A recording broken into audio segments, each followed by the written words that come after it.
This is 105.9 The Zone ESPN. We welcome in Mick Gillispie.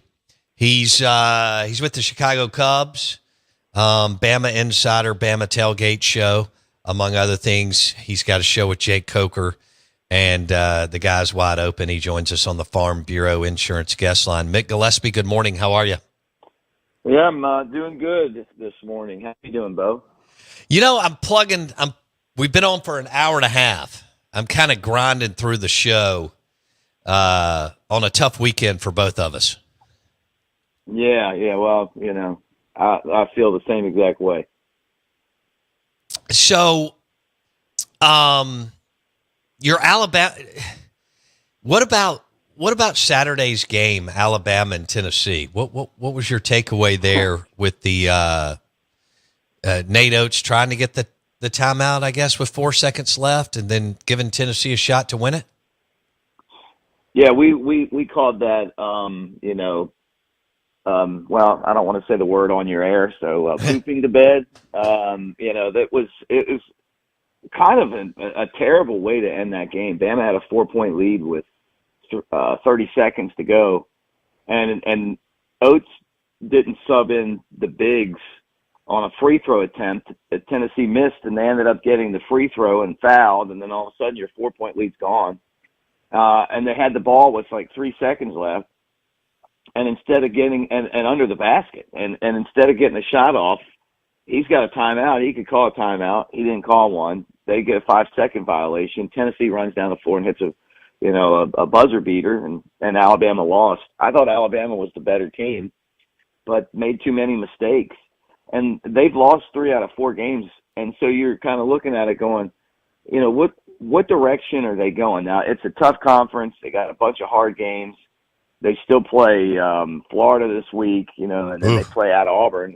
So, I mean, they could lose 5 out of 6 and still be a pretty good team. But the loss to Tennessee, and if they don't bounce back big, could be the difference between being a 1 seed and a 2 seed, maybe even a 3 seed. And we kind of had them penciled in as a 1 seed for most of the season. Right. What do you think? I mean, Nate Oates is a fantastic coach. What do you think happened? Brain freeze? What you just described some things that are, I think pretty obvious and basic for a coach at that level. Mick? Yeah, look, I mean, he is a great coach, and I love the accountability that he took at the end of the game, to go out there and, hey, I should have done this, I should have done that. I don't think it takes away anything from his ability, but he's human, and you're gonna, you make mistakes, and you learn from them. I mean, how many times do you get into this situation? What makes when we had Nick Saban, what made Saban Saban? I mean, he had games where he probably made mistakes and went back and learned from them. I think Oates will be better for it.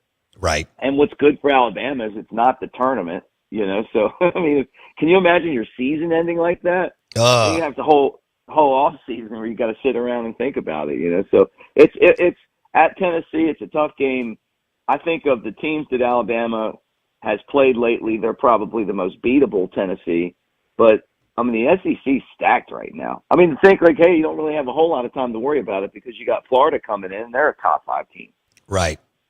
That's right. And Bama smoked Mississippi State in game 2. And then you've lost those games. I mean, do you still feel like this is a national championship caliber team? You know what? I don't know. I mean, I think that they can be, but they missed too many free throws at Tennessee. You got to make your free throws. You got to make the buckets under the basket. They've got good big players. Clifford Amore, I love him.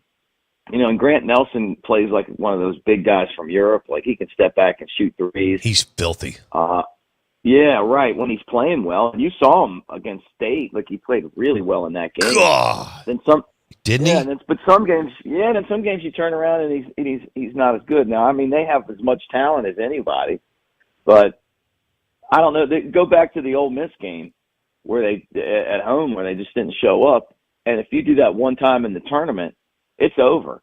So they're going to have to get on a run like they did last year. I think that for them to win a national championship, I mean, they're going to have to kind of be in a bracket where things just kind of work out in their favor. But when I look at Auburn and compare them to us, I mean, Auburn's, they remind me of Connecticut from last year. I mean, they just look like the team that if you're going to beat them, you're going to have to, like when Florida beat them, they made every shot. It was like, it was just Florida's day. I was counting, it was like 8 to 9 shots that Florida made that you don't normally make, you know, but you just have those games where they fall. That's what it takes to beat Auburn. You know, for Alabama, I mean, I wasn't watching that Tennessee game on Saturday going, man, Tennessee really impresses me. It was more like, why does Bama look so bad? Why can't they take advantage of opportunities? How did they blow this big lead? You know, why are they under the basket not finishing shots, you know? And if you don't do those things, you know, you're not going to win a national championship in basketball. What Bruce Pearl has done, we knew he was good at UW, Wisconsin, and at Tennessee, and now at Auburn. But with the portal, and it's hard to stack, you know, depth. What he's done is truly remarkable, Mick. Yeah, and there's a lot of Tennessee fans that are still upset that they let him go. And, you know, he got fired before NIL and all of that stuff for lying to the NCAA and, you know, for some picnic he had. Or right, it's a barbecue. I mean, which is crazy. I mean, and we talked about this, Jake Coker and I did on our podcast we did on Sunday. And the NCAA, you know, they used to be just so, you know, full of, you know what, and with stuff like that, you know, now it's the opposite, like they have no teeth. But Tennessee fans never wanted to see Pearl go. And then he goes to Auburn, and before he got there, I mean, Auburn had an arena, but they weren't any good, and now they're like legitimately the number one team, and he's consistently been good, you know. And the other thing that's crazy is and I can't believe I'm on here giving Auburn fans all this credit, but I mean, they travel for basketball. They're crazy. You know, I think that's pretty cool. Yeah, I think it's pretty cool, man. I grew up watching Maryland basketball, you know, before I went to college, and Maryland fans were like that. You know, they love the game, and they bring a lot of enthusiasm, and fans make such a difference. You know, like you can translate that to Mississippi State baseball. You know, we've talked about it before, but you go to the game and you have a great time, and people really care, and they bring a ton to the environment. Players want to play there, you know. So Auburn's kind of built that. You know, Alabama fans, if we talk about Bama basketball on our shows, nobody watches. It's just crazy to me. Yeah, so it still can't carry, even with Oates going to the Final Four last year and y'all being a top 10 net rankings team this year. No. It can't. No, I mean, wow. We'll get now. I'll say this, you know, you and I are getting together. We're going to do some March Madness shows. When March Madness happens, when the brackets come out, it's the exact opposite. Everybody's into it. It's like a switch goes off. Wow. You know, but I'm guessing, and I haven't looked at the numbers from our show from yesterday, but I'm guessing that the fact that Alabama blew that game to Tennessee and a lot of people were watching, that maybe, you know, I'm guessing that in its March that we're probably going to start to see a big uptick in views. But, you know, it's crazy, like, that, you know, people were just, they're it's not that they don't like basketball, but Alabama fans are just, they're just geared for football 365 days a year, first and foremost. It's like, hey, man, you know, it's pretty fun to have a basketball team. We played. Hell yeah. Both teams were number one. Both teams were number one. One in the AP, one of the coaches. You know, how cool is that? Wow. Mick Gillispie on the Out of Bounds show. Bama Insider, Bama Tailgate show, has worked with the Cubs for years. He and Jake Coker have a show, and they're great. They're hilarious. I look forward to having them on again and hanging out with Mick the 16th and the 17th. up at Pearl River Resort, and probably more than that as the tournament unfolds. He joins us on the Farm Bureau Insurance guest line, and you're listening to 105.9 The Zone ESPN. How about that? You can't cut basketball. Ryan Fowler tells me the same thing. He's like, dude, they want to know about the third string tight end before they want to know about. I mean, he said we got Nate Oates with the most successful run, and I mean, Wimp did well, and Godfrey had a year or two there, but with the most successful run, and Bama hit, and y'all are fun to watch. I mean, Sears and all young blood only scored 2, and I think that was part of the problem too on Saturday. But that dude can go, but you can't. So give me some football top. I mean, Kalen DeBoer, who's going to be the next quarterback? I mean, I guess that is the sizzle right now on your show.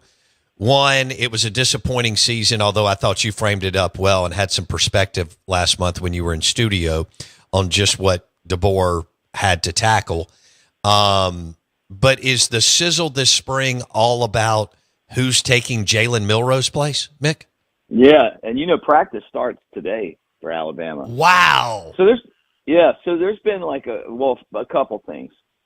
Is it going to be Ty Simpson, who is, for all intents and purposes, the heir apparent to that quarterback job? Is it going to be Austin Mack, who transferred from Washington with Coach DeBoer to Alabama? Or is it going to be Keelan Russell, who is the highest-rated recruit that Alabama's ever got? Now, think about that. Of all those recruits, all those 5 stars that Saban got, there was never one ranked higher than Russell. He was the Gatorade National Student Athlete of the Year and a quarterback out of Duncanville, Texas, that was starting quarterback for 3 years and won 2 state championships. I think he lost 2 games in 3 years. He comes in with, I don't think, a real chance to win the quarterback spot, but yeah, it starts there. And then, we're trying to figure out who's going to replace Justice Haynes, who transferred to Michigan. It's really the backup, the number 2 running back, but you know how it is. Bama's got some really good guys. Daniel Hill from Meridian, one of those guys in the mix. Yeah, y'all stole him from Mississippi State. That wasn't cool. Yeah. A.K. Deere, another Mississippi guy who's a freshman. But we're curious to kind of see how that all breaks out too. And then, all right. So let's go through Ty. All right. So Ty Simpson, he's going on year 8. He's been one of the most patient players. His dad's a coach at UT Martin, went to Mississippi State. Ty Simpson has been, what is he going into right now? Redshirt junior year, Mick? Something like that? Yeah. Yes. Okay. All right. So Ty Simpson was highly thought of and recruited out of Tennessee. Saban and the crew recruited him. And then Mick mentioned Austin Mack, transfer from Washington, which is where Kalen DeBoer and Grubb. Is it Grubb or Grubbs? I can't remember, Mick.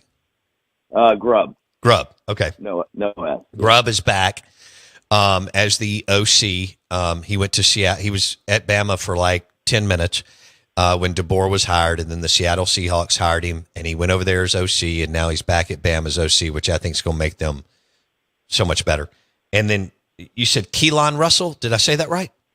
Yeah, Keelan Russell. Yeah, true freshman. I just don't see that. I regardless of how good you are.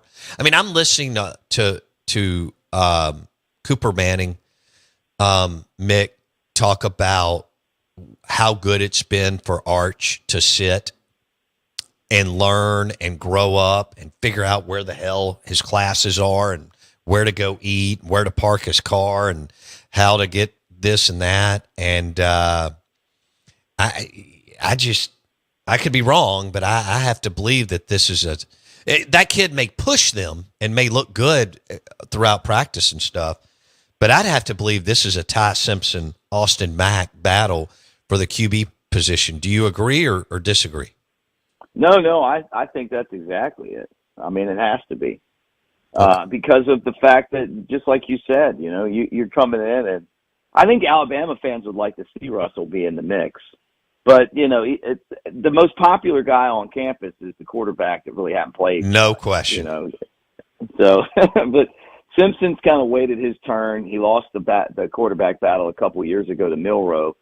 I think what Alabama fans are hoping for, and obviously having Ryan Grubb going to the NFL for a year. And the guy got fired, but the Seahawks had a pretty good offense, and we're 10-7 in the NFL, which to me that's a good season. But he throws the ball a ton. I think the Seahawks, coach wanted them to run the ball a little bit more.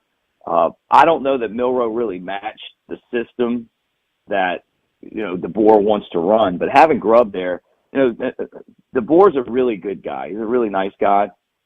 I think that Grubb's that guy that kind of balances him out, where maybe DeBoer's a little bit too nice, and then Grubb kind of comes in, and that's why the tandem has been so good together. But I think that you're going to see Alabama throw the ball, and it's whoever can throw the ball better with more efficiency and run their offense is going to win the job. I don't think that it's a sure thing that Ty Simpson's going to get it.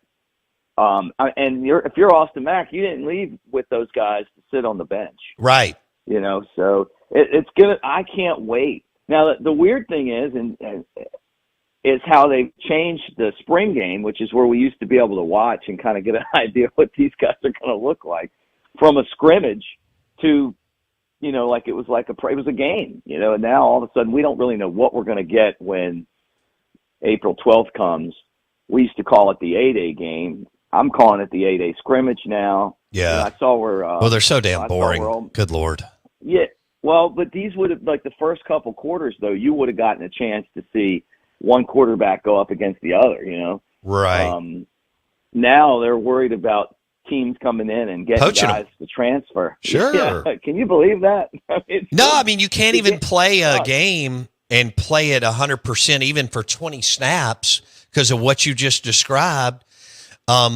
Somebody will poach that guy May 5th or whenever the portal opens up again, and you're right, and try to go get the dude. You just hit on something about DeBoer being too nice, and Feinbaum. I saw some clips of Feinbaum talking about it, and you just can't be this day and age. That's my concern with Jeff Lebby. Mick, I just, I think Jeff's got a lot of good stuff going for him. But if you're going to be that guy that is nice and likable, you got to have an MFer on the staff, like you're talking about, that maybe Grubb is, that military drill sergeant to keep everybody, on edge and focus, because it's 19 to 20-year-olds, and they'll deviate and take all of us as humans take the easy path if given that opportunity. All right, I want to switch gears here for our listeners. Mick and I lost a really good friend over the weekend. Ron Griffin, head of advertising for Pearl River Resort, Crystal Sky Casino in Bocoma. Mick and I work with Ron on a daily, weekly basis. We've done almost 100 shows up there, and I met Ron back in 2005 when Pearl River Resort was on the show, and then for several years. Then he came back in like 2018, and I was like, thank God. And so when you hear me reference RG on the show, he sat with me for I don't know, 250 to 300 hours of the show on one of the properties. But his laugh, his spirit, he was just in studio with Mick Gillispie, who I'm talking to, came over, and Ryan came over, and we had wings from Martin's and had a big time. So our big teddy bear, and it wasn't just working for him. He was a partner. He was a friend. We traveled together. He was here Christmas holidays. Just a beautiful soul. Had a great laugh, and boy, he meant a lot to us, didn't he, Mick?